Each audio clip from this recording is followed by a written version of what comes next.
Bowser avoids clash as Trump escalates federal control in D.C. What's up? How we doing today? Hope y'all are doing fantastic. Appreciate y'all. That's what we're going to talk about today is this whole Trump takes federal control, orders FBI agents or federal agents to patrol Washington, D.C. because D.C. has, under Biden, they defunded their police force and they don't prosecute criminals and they catch and release and they let them out on bond with the promise to come back to court. Even repeat offenders, they're just letting them out, letting them go. And it's created a little bit of a problem in DC. And like I said before in my last video, I think that he should do this in other cities. You know, there's other cities that are bad also, that, you know, Chicago, to name one, that's probably the worst, if not one of the worst, at least one of the worst. But anyway, damn fly. This fly has a death wish. I think in between videos, I might have to go and kill it. This fly's been flying around for days. It's just bugging me in this office. So it's like, one of these days, he's going to get it. I don't think about it when I first sit down to record, but anyway, enough of my stupid fly. Bowser avoids clash as Trump escalates federal control in D.C. And this article is coming from Axios. Mayor Muriel isn't joining the chorus of DMV lawmakers slamming President Trump's takeover, DC takeover. So she isn't joining the chorus of DMV's lawmakers slamming Trump. Why it matters. Even after Trump's unprecedented federal intervention and Liberation Day rhetoric slamming the city's leadership, Bowser kept her cool. Opting for diplomacy and cooperation over heated confrontation. Huh. Looks like someone's starting to learn. Interesting. The big picture. Unlike their contentious relationship in Trump's first term, Bowser has mostly avoided public disagreements with the president in his second term. Whether capitulating on Black Lives Matter or keeping mum after White House threats. State of play. Protests erupted in D.C. Monday morning, even before Trump announced his takeover of the city's police and deploy the National Guard. They continued into the evening. What's up, guys? Sorry to interrupt. I just wanted to jump on real quick and do a quick shout out to the sponsors of this video, which is first and foremost, the Lord above, the creator of the universe. Without him, none of us are anything. We're all nothing. And secondly, I wanted to shout out to the subscribers of this channel, because without the subscribers, this channel's nothing. And we're growing. We're growing slowly, but we're growing. And I get between like 1 and 10 new subscribers every day. So I see every single one, and every one I appreciate. It's like, it's amazing to me that I even have as many as I do. But my goal for the year is 8,000. So if we can get that by the end of 25, that would be awesome. And if those of you that have subscribed, again, thank you so much. You're the life of this channel. And those of you that haven't subscribed, if you want to, maybe not right now, but if you want to watch for a few more minutes, and then if you want to go ahead, make my day. Yeah, if you want to go ahead and subscribe, that would be fantastic. But again, it's up to you. If you feel like it, if you feel like you're getting anything out of this, I'm working on a few things that I'm going to come up with some new videos and some new ideas that might help you out a little bit. But anyway, again, appreciate y'all. Love you. Back to your show. Democratic lawmakers blasted Trump. The D.C. Council unanimously slammed the move as manufactured intrusion of local authority. Local authority, huh? You mean the non-existent police force because you defunded them? and now you have none. And because you, meaning Washington, D.C. lawmakers, not you or you, but Washington, D.C.'s lawmakers of catching and releasing, letting criminals go scot-free on the promise that they'll come back to court on their court date. Even repeat offenders? Yeah. How is that Trump's fault? How is that manufactured intrusion on local authorities? You don't have any local authorities. That's the problem. And I'm not trying to call out the local authorities that still remain there, because I know there are some good cops out there. There's some bad cops out there. I know, I get it, but they're not all bad. They're not all good. But to defund them and get rid of a bunch of them, you probably got rid of a lot of the good ones, says me. Meanwhile, Delegate Eleanor Holmes Norton, Democrat D.C., and U.S. Senator Chris Van Hollen, Democrat Maryland, pledged to reintroduce legislation granting D.C. full control over the National Guard and MPD when Congress reconvenes.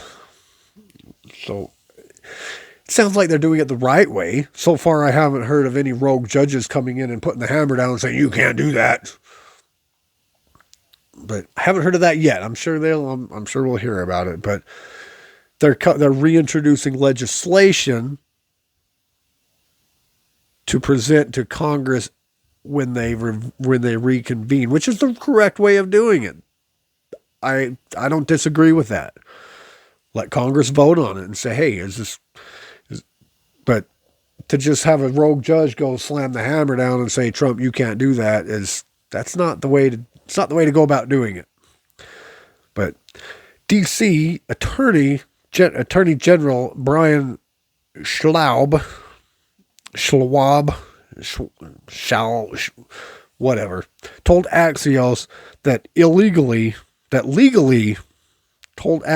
legally we are considering all of our options and will do what's necessary to protect the rights and safety of the district's residents. It's like they're trying to make it work. Just put it like that. The Democrats and the Republicans, they're trying to make it work. Seems like they understand. The other side, the DC Police Union, backed the temporary federal intervention, but emphasized long-term fixes like staffing and recruitment. Hey. Go figure.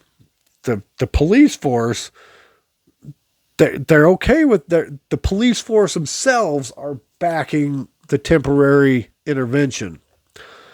And they're emphasizing that the long-term fix is hire more cops, recruit more, which means you have to refund them, not defund. You have to refund them. You have to give them more money again. You can't defund them. And this is what we on the right have been trying to tell you guys on the left forever. You can't defund the police. You defund the police, this is going to happen to your city. Lawlessness. It's going to be, and you have to change your policies of the catch and release deal and the not prosecuting these people. You're just letting them go on bond, and they're just going on, and they're not going back to court. How many of them actually go back to court? I don't have a number for that, but I'm sure it's not very many. I'm sure it's not a very big percentage of the people that you let go scot-free on a small bond, if any, actually come back to court on their court date, or don't do something repeatedly. Don't repeat their offense. Zoom in.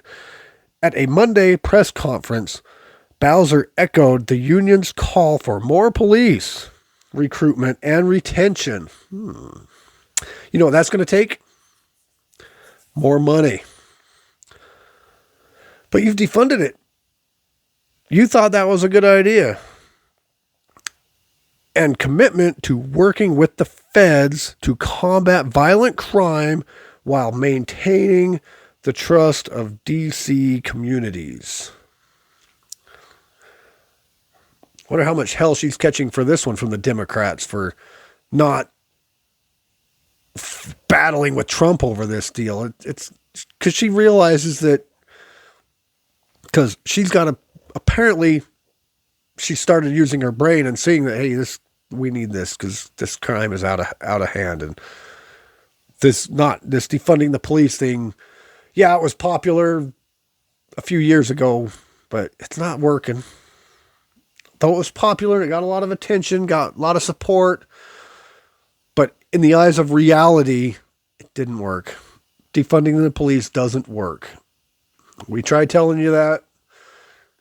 I hate to burst your bubble, but I told you so. As did many of us others. It wasn't just me. It was many others said defunding the police is not going to work. And now you're seeing it firsthand. It's not working. And she's agreeing with it. She's not totally she doesn't totally support it, but she doesn't totally defy it either. She called Trump's actions unsettling and unprecedented, but she wasn't totally surprised given his rhetoric. The mayor pushed back on claims that D.C. is facing a crime surge,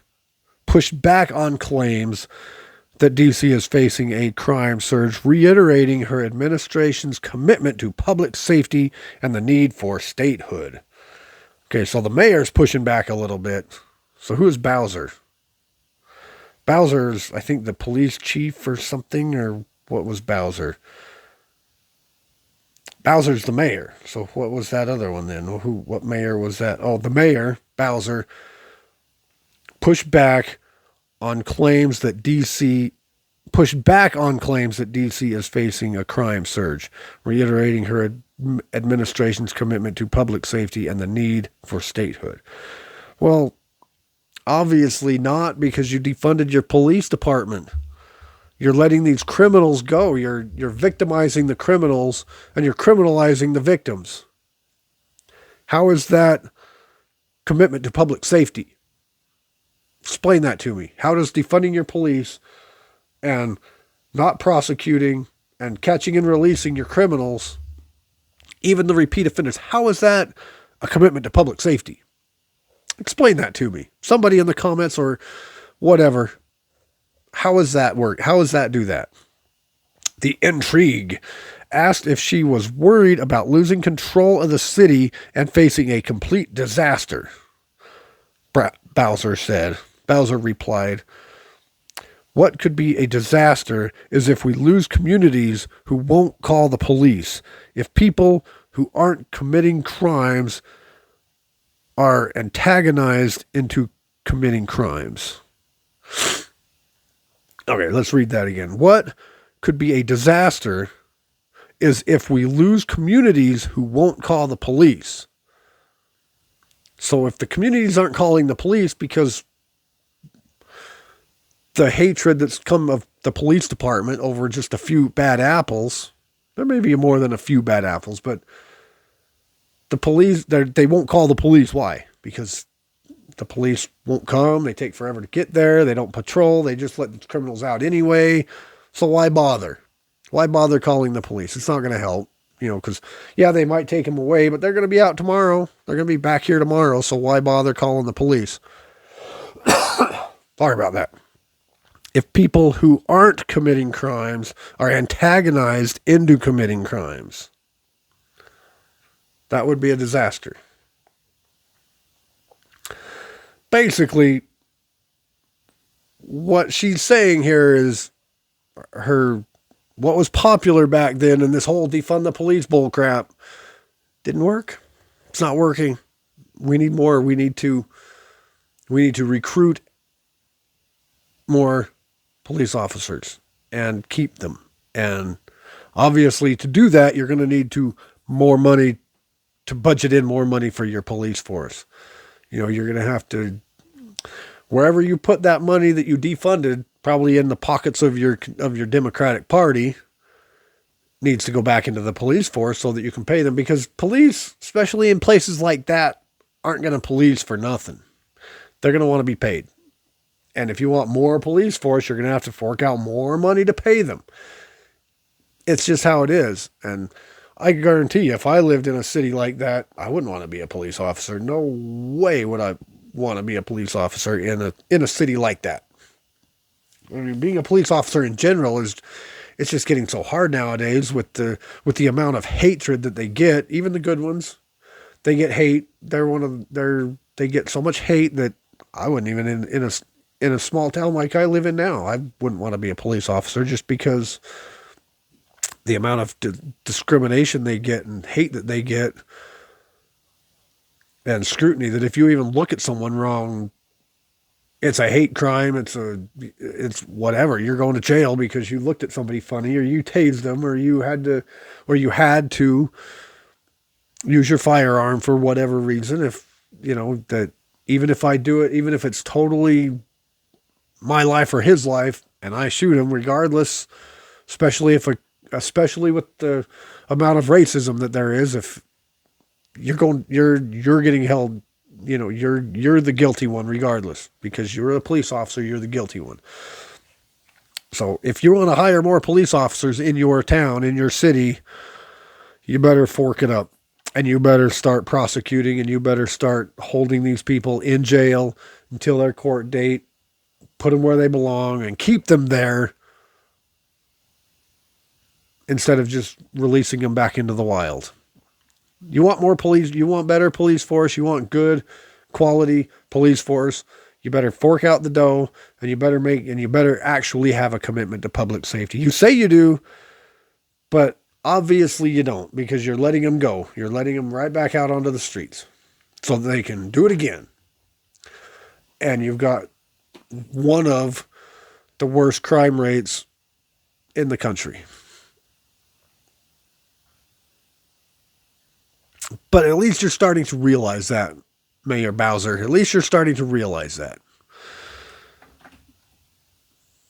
Still, probably don't agree with everything you do, but at least you're starting to realize that, you know what?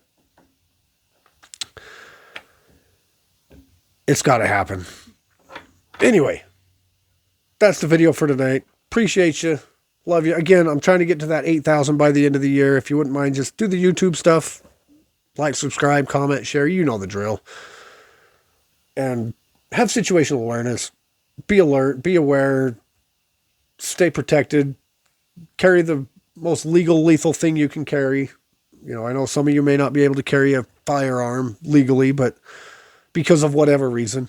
But carry the most effective tool you can legally carry, and learn how to use it, train with it, so you can be effective with it if/when something happens. But anyway, appreciate y'all. Love you. See you in the next one.